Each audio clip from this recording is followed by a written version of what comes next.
So today I saw a new eval, a patient with a left upper extremity humeral fracture, ORIF. She fell down, fractured a proximal part of the humerus, and yeah, she was independent before, and now she's walking around with a sling. The surgery was done last week, so she's basically fresh out of the hospital, and here I am basically seeing her. Now, since it's only been a week since the surgery, you can see how much patient is in fear of falling again. That prevents her from basically doing anything. She's basically sitting at home in a sling and holding her hand and taking oxy pills to basically battle the pain.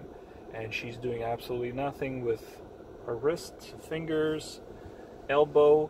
And when I tried to ask her to supinate and pronate her hand, affected hand, she was already showing some stiffness. And that's usually a secondary problem that you can see with people who are especially afraid to use their hand that they fractured, because they're afraid that something might happen again, or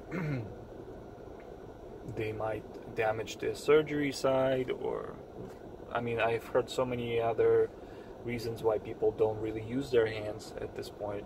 Now, her ADLs are also affected. She basically cannot, because of the fear of falling or doing any damage to the site, she cannot basically do anything. I mean, she can't dress her upper body because she needs to be non-weight bearing, but she can take a shower, but she's afraid to go in the shower because the fear of falling and the fear of pain and other fears are basically prevents her from basically doing anything. And you can see she's getting depressed. She thinks that she's not going to go back to her normal life. And this is where you, as a therapist, can be effective, because I feel that my job is not just stretch her affected hand. I also got to do Codman exercises with her, but I also have to teach her to basically go back to her ADLs and be independent again,